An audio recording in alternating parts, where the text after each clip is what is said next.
Hello, my name is Elisa Baum, and I am Percona's Director of Product Marketing. We'll begin in just a moment, but first I'd like to conduct a bit of house cleaning. Could you please raise your hand located in the GoToWebinar control panel if you can hear me? Okay, great. I see hands. Good. Perfect. Thank you very much. Next, during this webinar, you'll be on mute. Should you have any questions during the discussion, please enter them in the questions field within the GoToWebinar control panel. And at the end of the webinar, we'll take as much time as possible to answer your questions. Those that we don't get to, we will be addressing in a follow-up blog post on Percona's MySQL performance blog. And in addition, I'll make sure that everybody gets a link to the recording of this webinar as well as the slides within 48 hours. So I would like to thank you for attending today's webinar, Running MySQL 5.6 on Amazon RDS. It's being presented by Percona's Principal Consultant, Ryan Lowe. And with that said, I'll turn the floor over to Ryan. Go ahead, Ryan. All right. Thanks, Lisa. Good morning, everyone. My name is Ryan Lowe, and I'm a Principal Consultant here at Percona. And as she said, I'll be talking today about running MySQL 5.6 on Amazon RDS. This is actually a very large topic that we can't hope to cover in an hour, so I'll generally go for breadth over depth. If there are any topics that I missed today or anything you'd like covered in more detail, please again just leave a comment for Lisa, and I'll do my best to write some follow-up blog posts.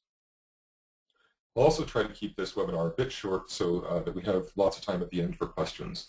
The last time I gave a presentation about Amazon AWS, the questions lasted for over 30 minutes, so I want to make sure that I can answer all of your questions today. We're going to start with a high-level introduction and then move on to the RDS Web UI settings and more advanced features. Don't worry if you know everything in the introduction section. This is mainly to get us all on the same page. So Amazon has over 24 web services available for use, and although we'll only be talking about one of them today, it's important for you to be very familiar with all of their offerings, the judicious usage of which is one of the things that will contribute most to your application's ability to scale. I won't read off all the services, but suffice it to say that if, for example, you end up using your database as a queuing system, it will hurt you more in RDS than if you were running on your own bare metal hardware. And Amazon has a simple queuing service that's very easy to work with, and you should be offloading your queuing needs there. Additionally, if you find yourself querying the database for the same set of relatively static data, you should introduce a layer of Elasticache in front of your RDS instance, just like you would with Memcached in the real world. So even though everybody here is probably solidly in the realm of DBA, I think it's very worthwhile for each of us to dedicate a couple of hours to learn at least at a high level the general capabilities of AWS. So this talk is about RDS with 5.6. So I wanted to give an overview of the major changes and enhancements over 5.5 that you'll get by default just by upgrading to 5.6. First, there are a number of very cool optimizer improvements, the most prevalent being index condition pushdown, multi-range read, and file sort optimizations. Index condition pushdown can move more of the processing for the where clauses to the storage engine. So instead of fetching entire rows to evaluate against a set of where clauses, those clauses are sent to the storage engine, which can then prune the result set by examining index tuples. And the result is less I/O overhead for the base table and generally less internal communication overhead for the server and the storage engine. With multi-range read, instead of retrieving the full rows using a sequence of small out-of-order reads, multi-range read scans index ranges used in a query, sorts the associated disk blocks for the row data, and then reads those disk blocks using larger sequential I/O requests. And the speed-up benefits operations such as range index scans and equal joins on indexed columns such as InnoDB foreign keys, and this really only benefits those of us not using SSDs.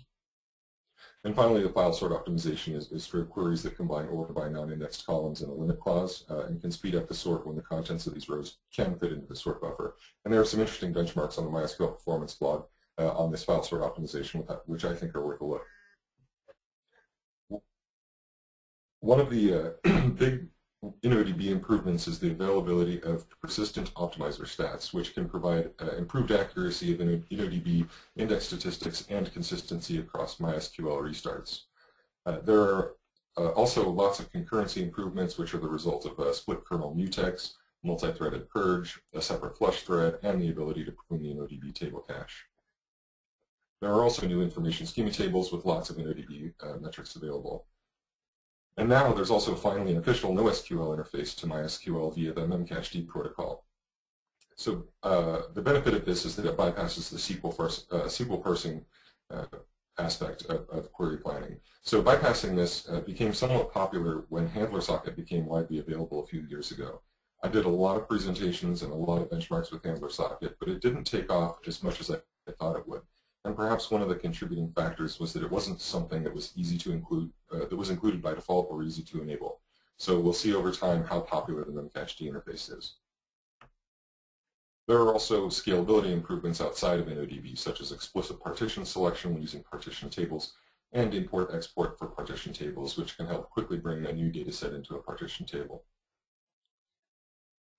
Now, the replication improvements in 5.6 are fairly well known, and a lot of my customers look to these as the most compelling reasons to upgrade to 5.6.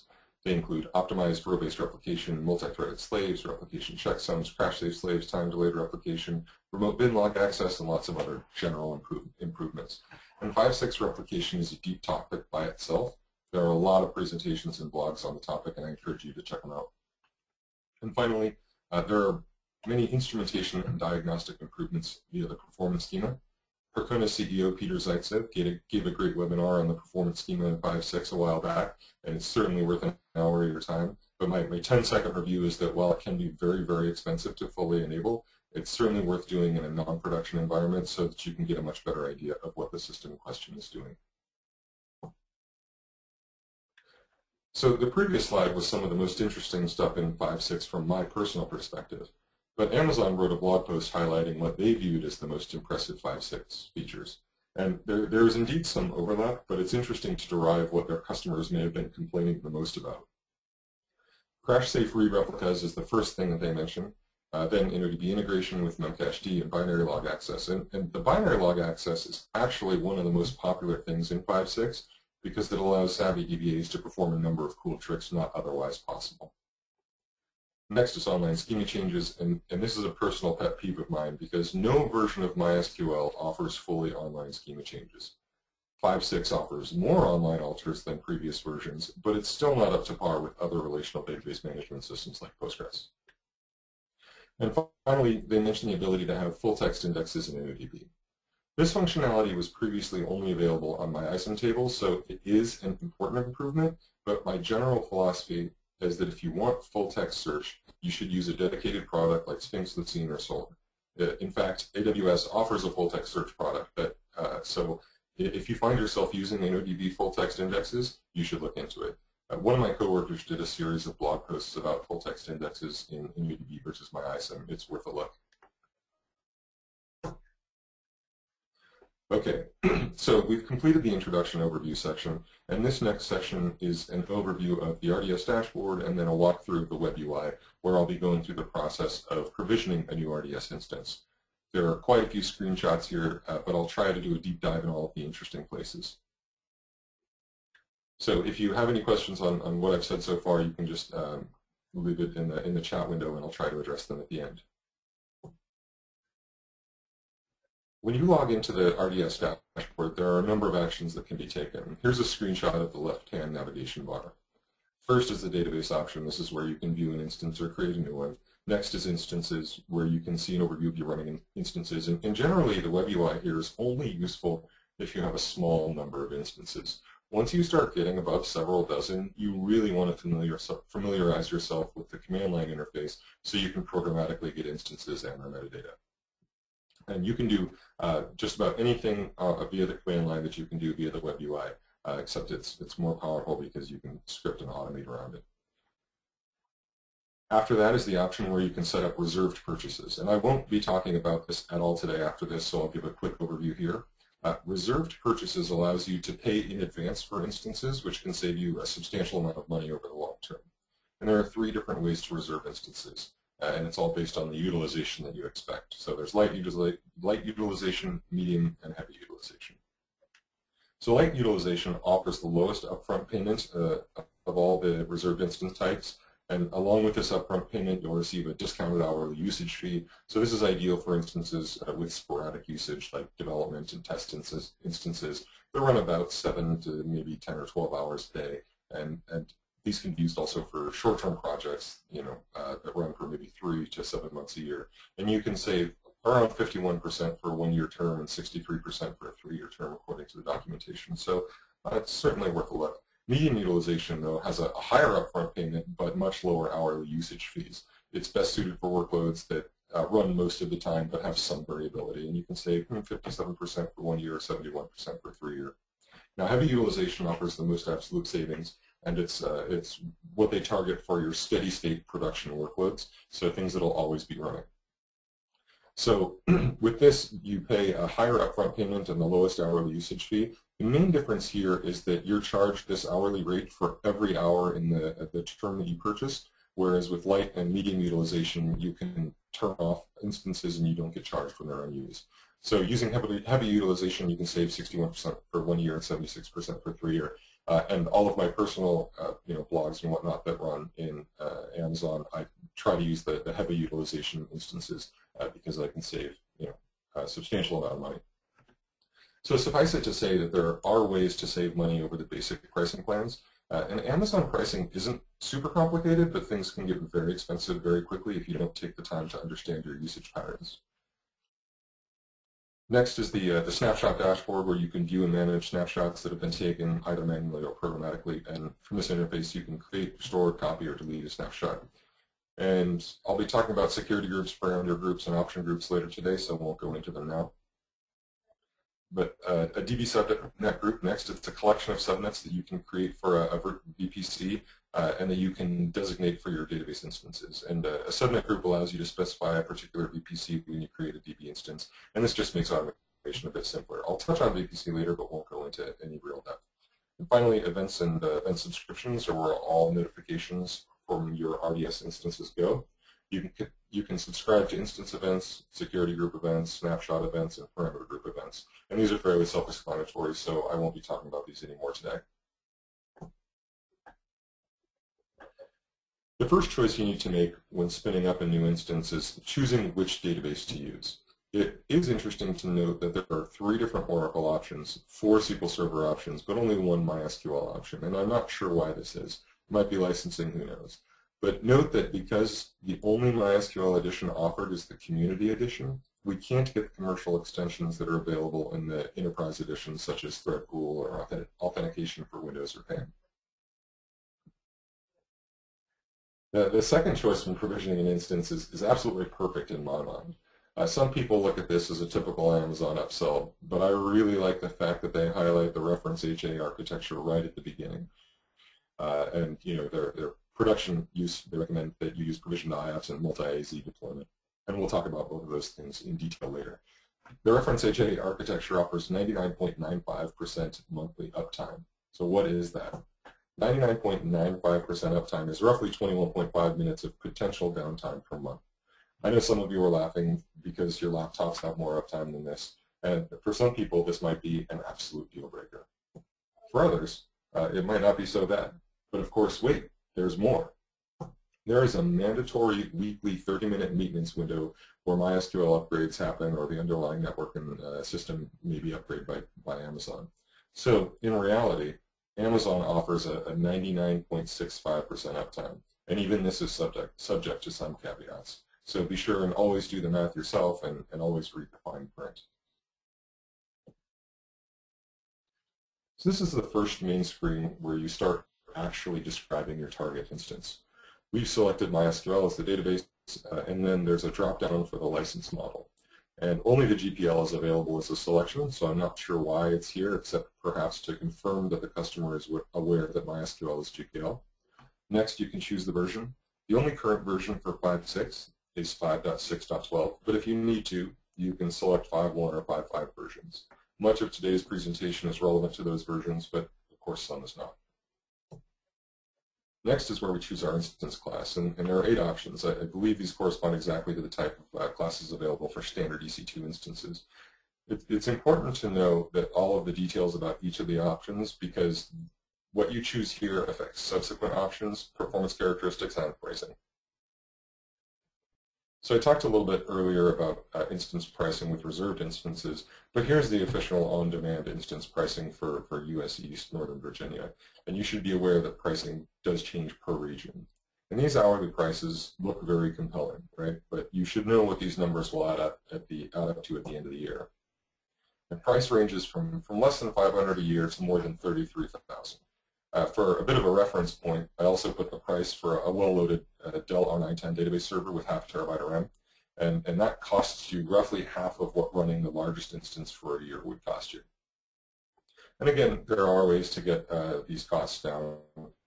Reserved instances can cut the price in half, and I understand that if you're purchasing in a large enough volume, you can negotiate directly with Amazon, although I've never done that. It's far too easy, and I've seen far too often that people start testing AWS and then end up at the end of the month paying thousands of dollars more than they expected. It's even happened to me. The first time I did an AWS presentation, I did a ton of benchmarking, and the presentation ended up costing me about $2,000. So just keep an eye out for costs so you're not surprised at the end of the month. So here's a screenshot of the capabilities of each instance class. They're all 64-bit anymore, and the differences, of course, are really only in the processor memory and I/O. So if you don't know this already, you should be aware that Amazon doesn't give you CPUs. Rather, you get a compute unit, which is roughly equivalent to a 1.0 to 1.2 gigahertz 2007 Opteron processor.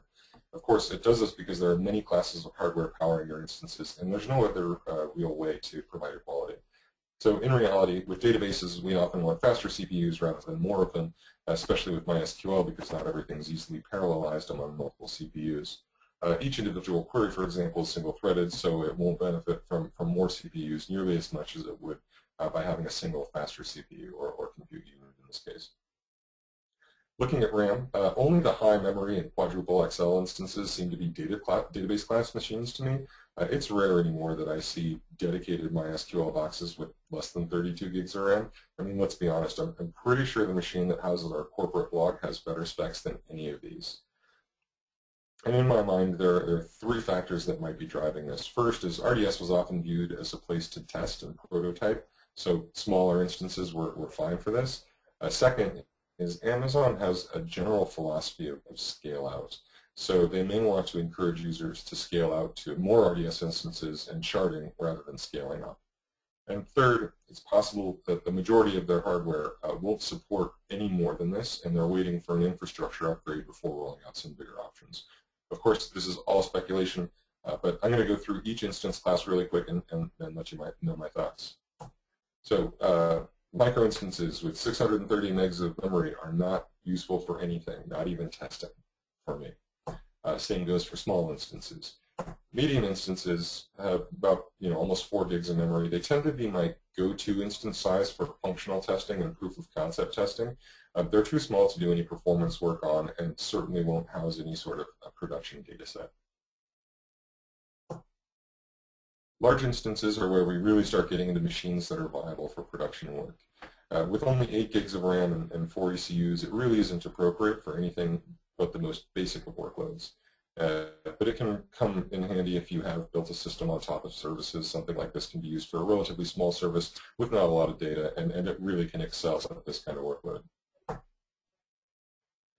With 15 gigs of RAM and 4 cores, the extra large instance is fine for low to moderate workloads, and I like this instance type because it's optimized for provisioned IOPS at 1000 Mbps, and I'll talk more about provisioned IOPS in a couple minutes.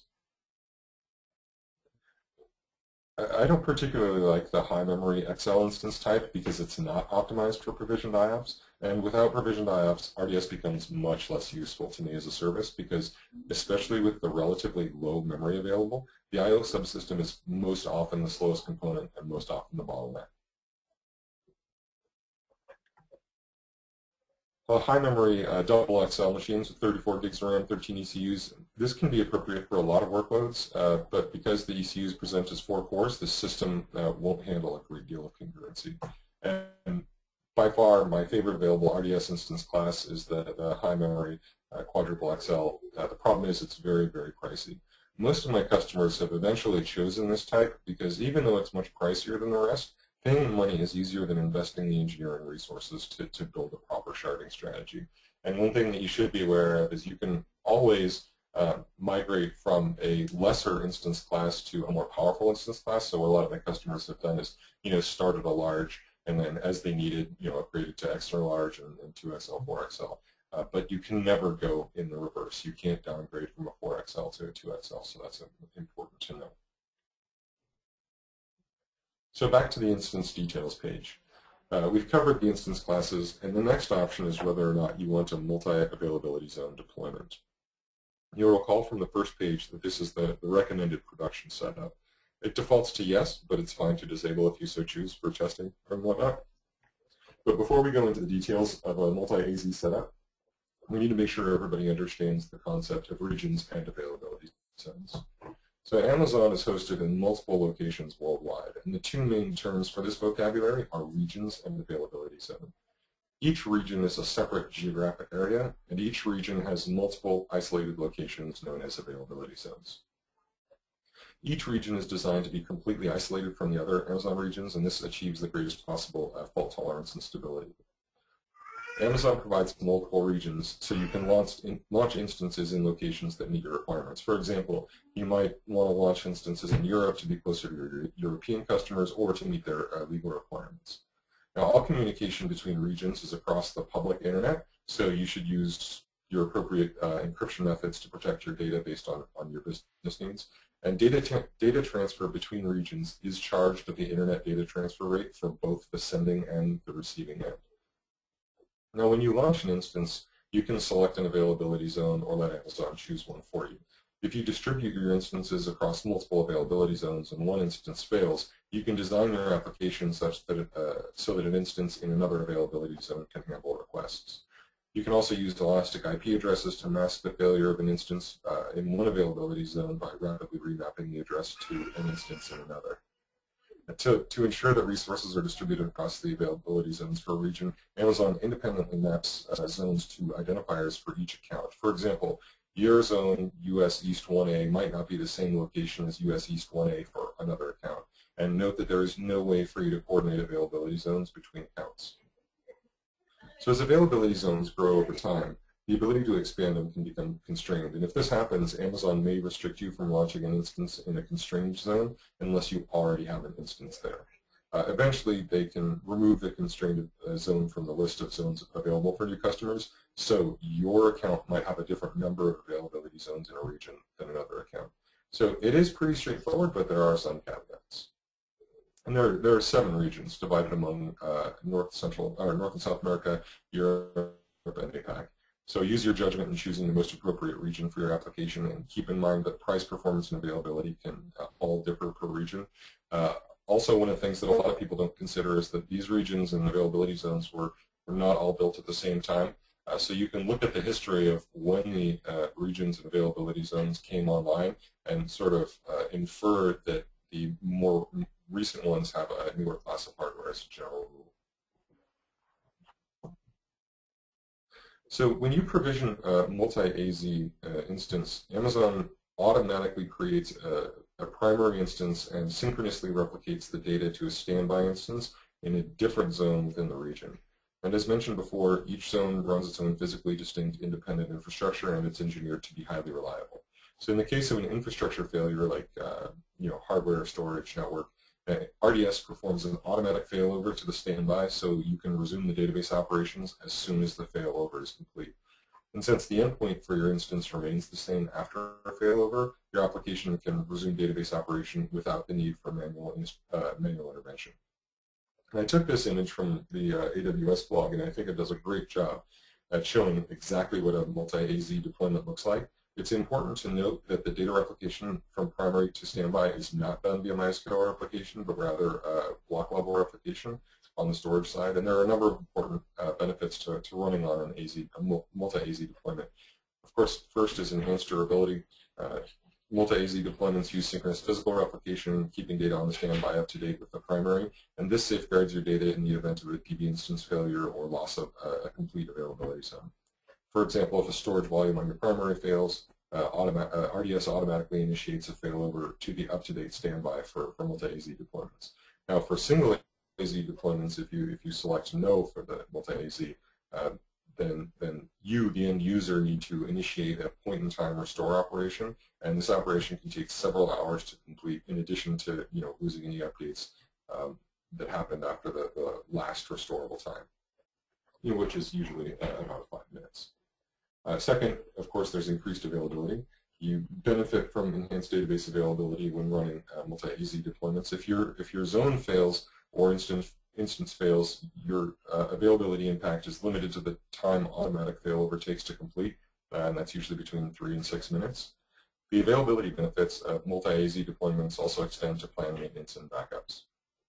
So unlike single AZ deployments, I/O activity is not suspended on your primary during backups for multi-AZ deployments because the backup is taken on the standby, although you may still experience elevated latencies for a few minutes during the backups for multi-AZ deployments. In the case of system upgrades like OS patching or DB instance scaling, these operations are applied first on the standby prior to the automatic failover, which is really nice. So your availability is only impacted for the required time to fail over from the primary to the secondary. And finally, easy administration. Instance failovers, it's fully automatic, requires no administrative intervention, and there's nothing you can do, right? Everything's on the RDS side. RDS monitors the health of your primary and standby and initiates a failover automatically in response to a variety of conditions. And these conditions are, loss of availability in the primary AZ, loss of network connectivity to the primary, compute unit failure on the primary, or storage failure on the primary. It's important to know that a multi-AZ deployment adds no additional capacity by default. It is only for HA. If you want to scale read operations, you can add replicas in 2 clicks via the web UI, and it can be located in any of the availability zones within the region. Now, the read slave creation UI is something that we should all be jealous of. It is incredibly easy. I wish that MySQL shipped by default with a tool like this. It does make a lot of assumptions and inherits the characteristics of whatever master you're attaching it to. Now, once the read replica is up and running, you can promote it from either the web UI or the command line to the master position. And the great part about RDS is that even if you have, let's say, half a dozen read replicas, once you promote one, RDS is smart enough to reconnect all of the other replicas to this as the new master. And it does this using the proper binary log coordinates, so you don't lose any data and you don't get out of sync slaves as a result of a failover event or promotion event. And this is true during an automated failover event. All replicas will be attached, and so you'll never be in a state of loss of redundancy if you have the proper slave distribution. And the whole process, takes something along the lines of 3 to 6 minutes of a total outage. So this may or may not be a deal breaker depending on the needs of your application, but the failover or promotion process can be seamless if you design your application in such a way to queue and attempt to reconnect in the event that the RDS primary goes away. So what will happen is your application will just see that the database is gone, and you can exponentially back off, and then hopefully at some point 3 to 6 minutes later, you will just magically be connected again. And the same caveats apply here with RDS failovers as any MySQL failover. You really need to understand your workload and your auto commit levels, and whether or not you were, how to gracefully roll back from a very large transaction. And now it's story time. Here at Percona, we help our customers in a variety of ways. In addition to the usual high availability A&D or performance audit, we have a lot of customers who just want to use us as a sounding board for big decisions. And this is a very popular way of doing it, especially for those who are thinking about moving into the cloud, is to have a 4 or 8 hour conference call with a consultant. And I recall one customer who wanted to migrate from their current physical hosts to AWS, and they engaged Percona specifically to chat about RDS. We had about 8 hours of conference call a day where we discussed much of what we're talking about today, a bunch of other AWS offerings, and I answered their questions about sizing, best practices, gotchas, et cetera, et cetera. So fast forward 2 months, and they wanted to schedule a follow-up call about some application issues that they were having not related to RDS. So naturally, I asked about their HA setup, what they decided to go with, and how things were going. And they said, they used the RDS reference, HA implementation, multi-availability zone, multiple replication slaves in each zone. They also said that the automatic failover caused more issues than they thought it was worth. They said they experienced data consistency issues and a tremendous amount of downtime because of what they thought were needless failover events.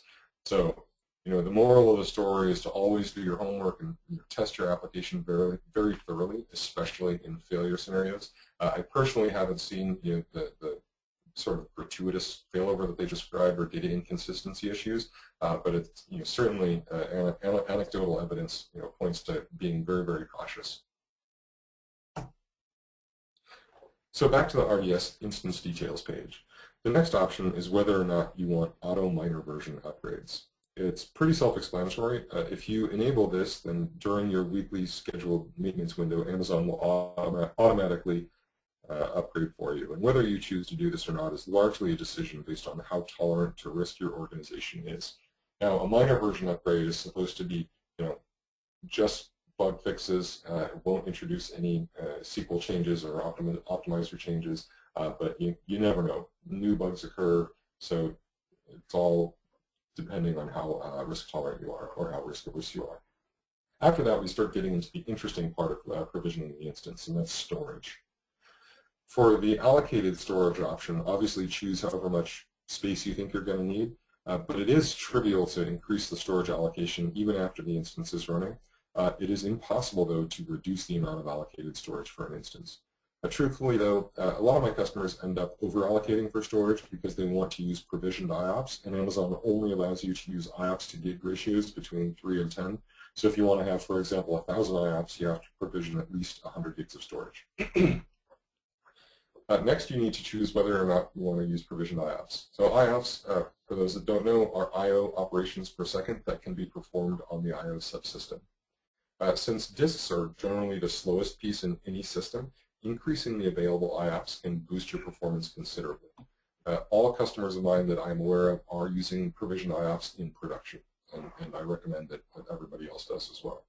So IOPS allocation seems relatively straightforward, but there are some things that you'll need to know with RDS. First, you can provision up to 30,000 IOPS for MySQL, but in truth, the theoretical maximum IOPS rate is a function of the database I/O page size and available channel bandwidth.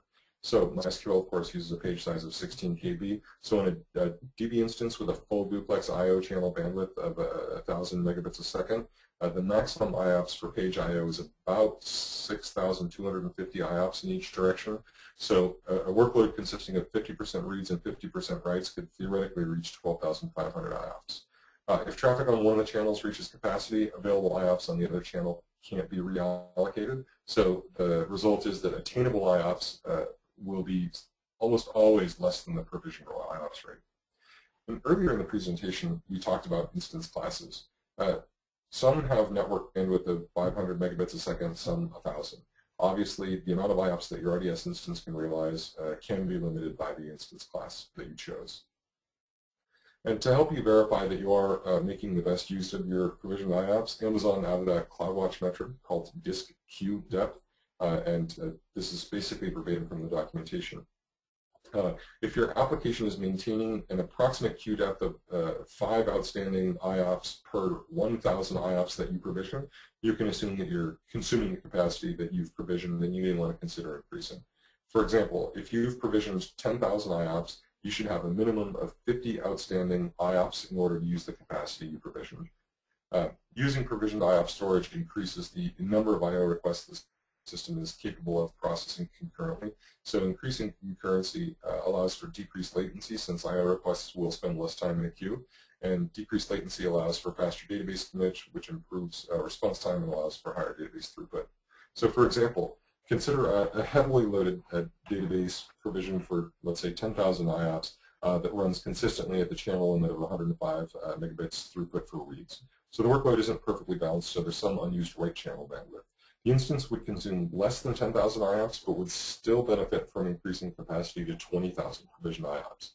So increasing from 10 to 20,000, it will double the system's capacity for concurrent I/O, and increased concurrency, of course, means decreased latency, which allows transactions to complete faster, so the database transaction rate will increase overall, despite the fact that it wasn't technically using the 10,000 IOPS that was already provisioned. So it's possible for provisioned IOPS computation to consumption to actually decrease under these conditions, even though the transaction rate could be higher. So for example, if you see write requests decline accompanied by an increase in write throughput, that's a good indicator that your database is making better use of group commit. And more write throughput and the same write IOPS means log writes have become larger, but are still less than the 16 KB. Whereas more write throughput and fewer write I/O means log writes have become larger, and will consume more than one I/O of provisioned IOPS capacity. So it's important to note that also system activities such as automated backups, DB snapshots, and scale storage operations may consume some of the I/O, so it will reduce the overall capacity available for your normal database operations. And of course, provisioned IOPS cost extra. And finally, back to the instance details, the last three options are self-explanatory. Next comes the additional configuration section. The database name and port, self-explanatory. If you're using Amazon's Virtual Private Cloud, you can choose that here. For those who don't know, a VPC lets you provision a logically isolated section of the cloud where you can launch resources in a virtual network that you define. So you have complete control over your networking environment, so IP address ranges, subnets, and configuration of route tables and network gateways. And this can be important for some organizations. And next, you choose your availability zone, unless you've selected a multi-AZ deployment, in which case that option will be taken away. Next, you choose an option group, which is primarily for setting up and tuning the memcached interface to InnoDB. And then you choose your parameter group. So this is where you set all of the MySQL configuration variables. And one long-standing complaint that I've heard for the past several years, and indeed still here today, is that RDS doesn't allow the configuration flexibility as the same level as running MySQL in just an EC2 instance or on bare metal. And while this is true, this does ignore the consistent work that Amazon has done to provide access to the most important configuration variables needed to tune a MySQL instance. So MySQL provides 523 options. 35 of them are NDB specific, so aren't relevant to RDS. And RDS provides via the web UI 283, with 58 of those being immutable. Things like base dir, data dir, and a variety of other variables. So what's missing from the RDS configuration? They can be grouped into roughly the following categories: audit logs, memcache, D, binary log settings, performance schema, relay log, semi-sync replication, SSL, thread pool, and other. So audit logs. The audit log plugin is a commercial extension, not available in the community edition, so it's not relevant. Memcache daemon, this is configured in the option group, so it's not in the parameter group. I'm not entirely sure why, but I assume they've made the easiest technical decision for them. Binary log settings. Binary logging is enabled by default on RDS. You just lose the ability to use the old version of the binary log or specify where the binary logs are saved or their base name, or more importantly, control the maximum binary log size. The flexibility of controlling the maximum bin log size would be helpful in some workloads, but it isn't something that's generally tuned in the majority of engagements that I've been a part of. Although one of my coworkers said that if you have the kind of workload that would benefit from controlling the maximum binary log size, you probably don't want to be using RDS anyway. Next is performance schema.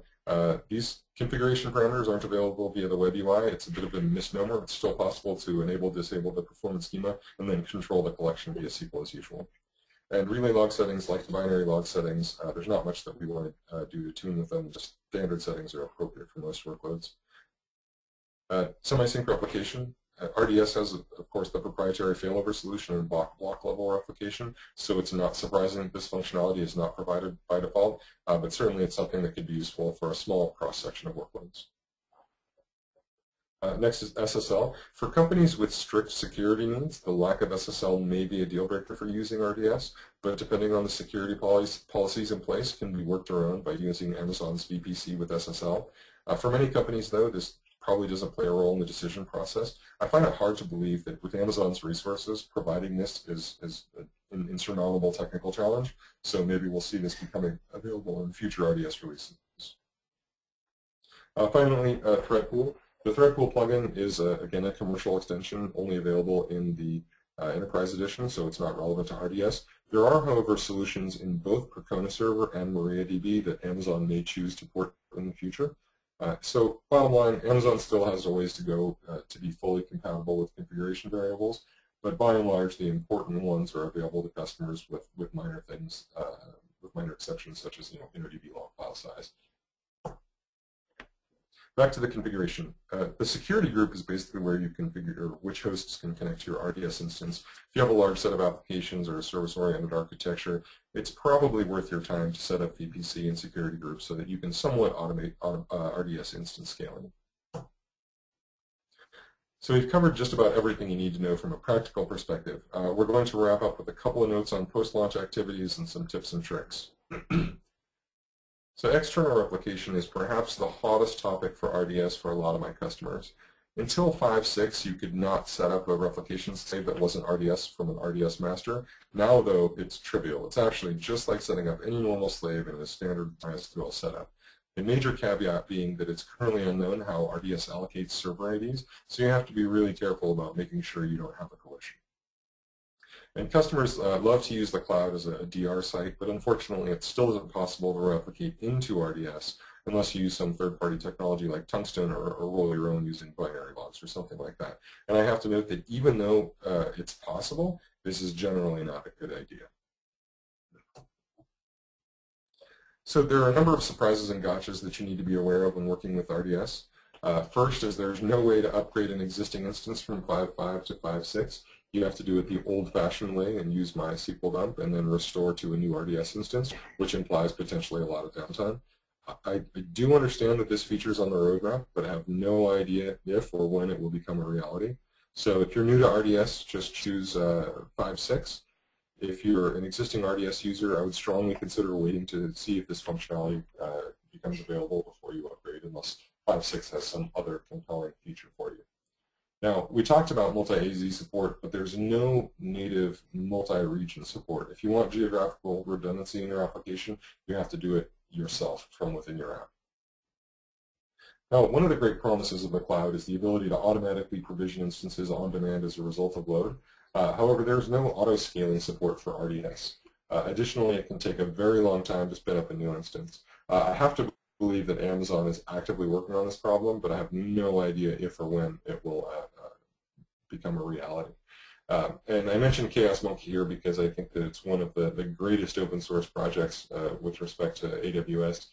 What Chaos Monkey does is you can configure it to look for auto-scaling groups and have it just randomly kill instances so that you can test your failover and those types of scenarios. So even though RDS doesn't support it, I encourage you to take a look at it because hopefully in the future RDS will have auto-scaling support. Next, as I mentioned before, backups can be invasive and pricing can be surprising.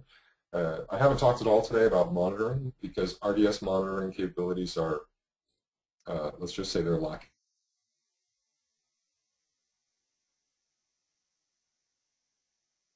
Under RDS instances. And finally, performance isn't always reliable. RDS suffers the same flaws as EC2 in that some instances just seem to perform poorly or are flaky, and the only solution is still to just provision a new instance and hope for the best. So, you know, we're at the end of the presentation, and there's no good solid answer about whether RDS is right for you. It's something that has to be, you know, all the pros and cons have to be weighed within your organization. So this is the time where, does anybody have any questions or comments? Hi, Ryan. Thank you so much. I'm going to go ahead and read the questions. And if we don't get to yours, don't despair. Ryan will do a follow-up blog post on our MySQL performance blog. So hopefully we will be able to address your question one way or the other. Okay, Ryan, the first question is a question for the future. RDS command line tools are fragmented. There's the older RDS commands, and now the new AWS RDS toolset. Which should we focus on? Well, so each of those tool set are going to have a slightly different capabilities. So, you know, the general answer is the one that meets your needs within your organization. But for me, as I understand it, the original tool set is going to be deprecated. So we should focus on the new one unless it doesn't do what you need to get done.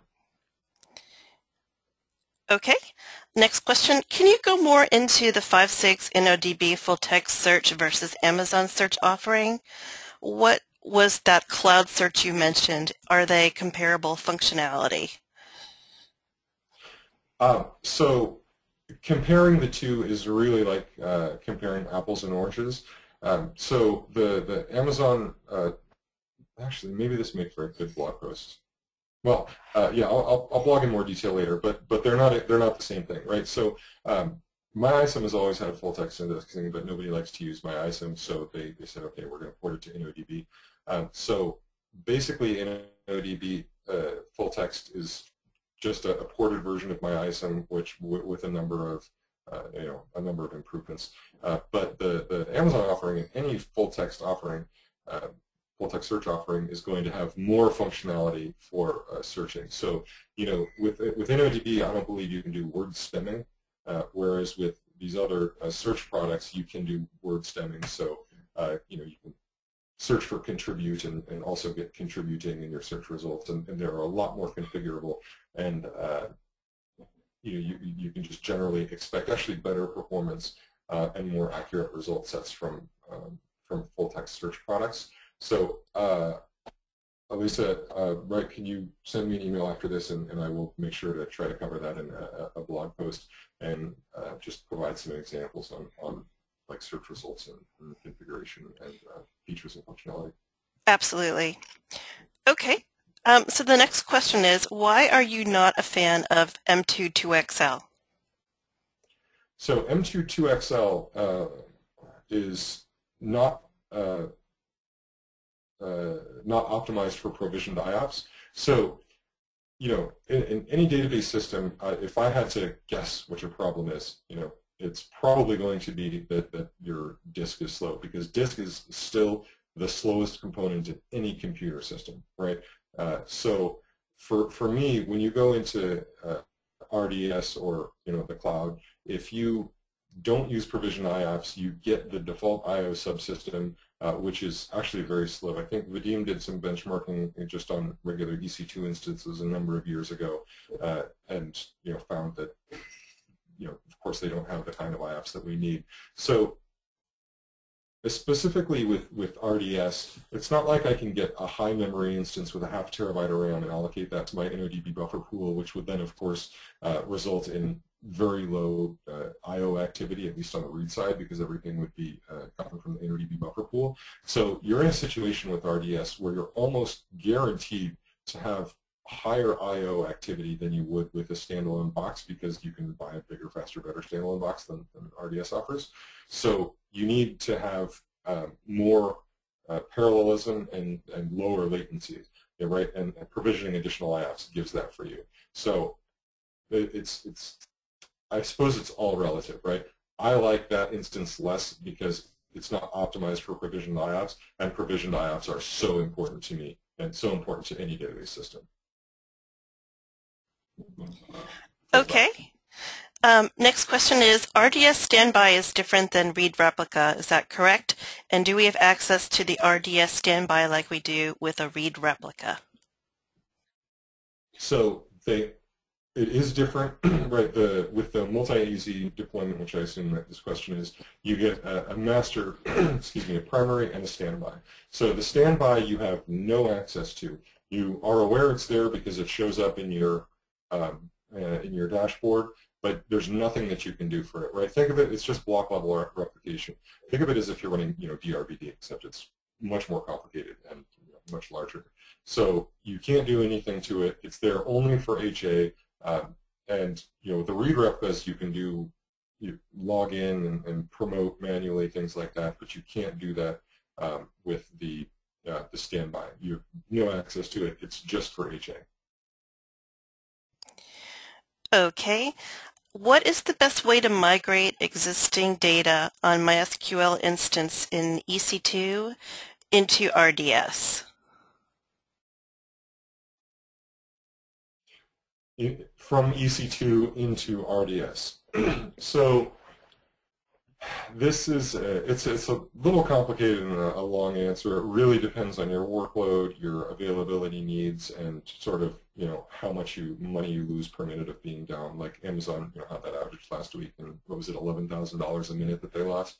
So I mentioned there's no way to replicate from outside of RDS to RDS unless you use something like Tungsten or roll your own replication. So if you absolutely must not have any downtime, then you can try to use one of these other solutions and replicate from your EC2 instance into RDS. But it is, it's fraught with peril. There be dragons. You just need to be really, really careful with that. But the general way is, if you can handle the downtime, take a MySQL dump, provision your RDS instance, and then load the MySQL dump. Okay, next question. Hot backups. Can you do point-in-time recovery on RDS?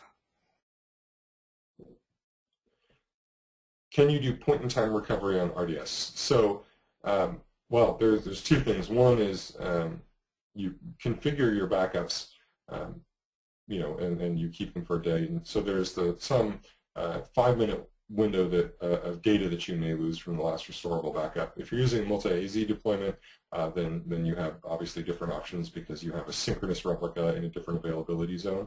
One of the features I mentioned in 5.6 is the ability to have binary log access. So what a lot of folks are doing for their own, assurances is to do streaming backups of the binary log in addition to just the regular database backups. And what that allows you to do is stream them to a remote host, and whether that's in EC2 instance, whatever, and then you can just do the standard roll forward of the binary log techniques in the event of a failure. So yes, there are ways around it. I actually have a Percona white paper about backup and recovery where I talk a little bit about this, and Ryan Huddleston, our director of remote DBA, he's posted a series of blog posts about sort of how to get that really up-to-date point-in-time recovery using the binary log technique that I just mentioned. Okay. Do you feel like there is a significant gain in performance by doing a vanilla 5.6 install on a bare EC2 over and above RDS?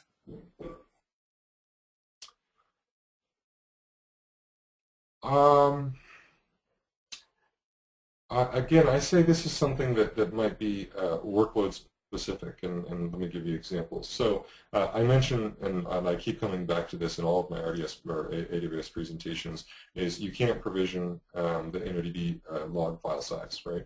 And for some workloads, having a bigger InnoDB log file size will give you a tremendous, or large performance increase. So, like, there's those sort of edge cases where RDS does not provide you the configuration to make the best configuration for your workload. But that aside, not really, because the EC2 instances are basically the same as the RDS instances. The thing about RDS is they've got the great make me a new read replica button, right? So they've got a lot of administrative functionality that make it much easier. In EC2 you have to go through the whole rigmarole of creating an extra backup, loading it, attaching the slave, blah blah blah. But EC2, that's all, or excuse me, RDS, that's all done for you with the click of a button. So performance-wise, I would expect there's not much, if any, difference. In terms of administration, RDS is hands down winner, but it's also the whole vendor lock-in situation that it can become, difficult or to move out of. Full stop. Okay, next question. In the event that 5.5 upgrade path isn't available, are there any tried and tested solutions for streaming changes from a 5.5 RDS instance to a 5.6? Well, not really, because the way that one might do that is to use the 5.6 binary log access and just stream the binary log, which of course has its own issues. So, but that functionality isn't available in 5.5, so you can't do anything like that. I understand that you can play some tricks with tungsten and go from 5.5 and then to 5.6. Actually, excuse me, that is not from RDS to RDS. So, other than the tried and true MySQL dump, I don't know of any other way.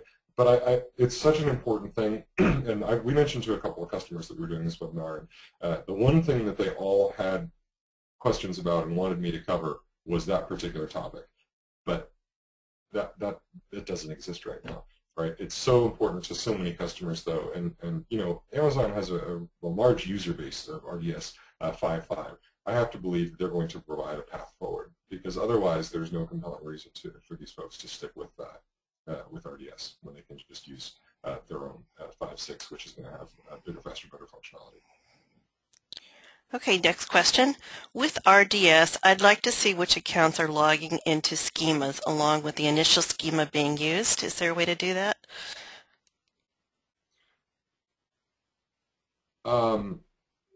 What I think this question is referring to the audit plugin. I mean, MySQL is traditionally always been terrible at doing these sorts of things. I can write a blog post on sort of these capabilities because it is a question that comes up every now and again, and I think it might be worthwhile. So I will write a blog post about that. Elisa, can you remind me? I sure will. All right, so the next question is it possible to have a kind of automatic sharding a la MySQL cluster, or do we have to do it in our RDS-based applications? If you want to use RDS, right now you have to do it yourself. There are a number of products out there that are supposed to automatically and invisibly shard for you, where they basically present to you a proxy IP and then do a bunch of magic and distribute data among a lot of MySQL instances. But as far as I know, none of these work with RDS. They may work in EC2 instances, but I'm unaware of any that work with RDS. So it's a lot of manual work that you have to do right now. I would imagine, if I were Amazon on the RDS team, I would be talking to some of these folks, and if there were a real viable technical solution, I would be buying that company and integrating it into RDS because that makes complete sense for Amazon because that they can they could then offer RDS as an auto-scaling function feature. So I think that it's going to happen. I don't know when it's going to happen, or but I would speculate that it is. But you can't do it right now. You can do it in EC2 instances or do it yourself. Okay. The next question is, are you saying everything above M1X large, extra large, is not optimized for provisioned IOPS? No, just the, I think it's the high memory 2XL, the one that I mentioned. The other ones are optimized, and they're either optimized for 500 Mbps or 1,000 Mbps. So it's things start being optimized for provisioned IOPS at that point, and then there's just that one that I didn't like that was not, and that's the reason I didn't like it. Okay. We have time for a couple more questions, and so the next one is, do you have any recommendations on what to do when provisioned IOPS are not available in the region being used? For example, AWS CloudGov does not have provisioned IOPS at this time. Well, if you're a government organization, I have to believe that you have the pull to go convince Amazon to make it available. But generally speaking, the only option at that point is going to be to move to another region, something that does have provisioned IOPS available. It's not really anything else to do unless you have sway with Amazon. Okay. Is it possible to shut down RDS instances when you don't need them? Impact on pricing? I guess the question is it possible to shut down RDS instances? Yes, you can certainly, just like any EC2 instance, you can shut down an RDS instance. If you're using the reserved instances, the same caveats apply where for light and medium utilization, if you shut off the instance, you will not pay for the unused hours. But with heavy utilization, you will pay for all hours in the reserved period, whether that's 1 or 3 years. But generally speaking, yes, once you shut off an instance, you don't pay for the on-demand stuff. Okay, and we have time for one more question. And like I said, if we didn't get to your question, we will definitely get to it on the MySQL performance blog. I apologize for mistyping it in the chat window, but the correct URL is there now. And the last question is, can IOPS be easily increased as well, similar to storage? Yes, you can provision additional IOPS. And that's something that will happen during your regularly scheduled maintenance window. Now, going from non-provisioned IOPS to provisioned IOPS is something that you can do via the web interface, but that is something that's going to incur some downtime for your RDS instance, and I think that's the traditional 3 to 6 minute period. But yes, you can add IOPS, but you can never remove them. And remember, with IOPS, it's not you pay for what you use. It's you pay for what you allocate. So if you go crazy and allocate 30,000 IOPS with 3 terabytes of disk space, you can never deprovision that. You're just going to keep paying basically the maximum rate. Okay, well, that ends today's webinar. Ryan, thank you very much for a great presentation. Thank you very much, everyone, for attending. We have several more webinars scheduled all the way into October, so I encourage you to visit percona.com and look at our webinar schedule. I will be sending out a link to this recording as well as the slides in the next 48 hours. And with that said, thank you again, everybody, for attending today's presentation, and hope that you have a great day or evening, depending on where you are. See you again soon. Bye, everyone. Thanks for coming.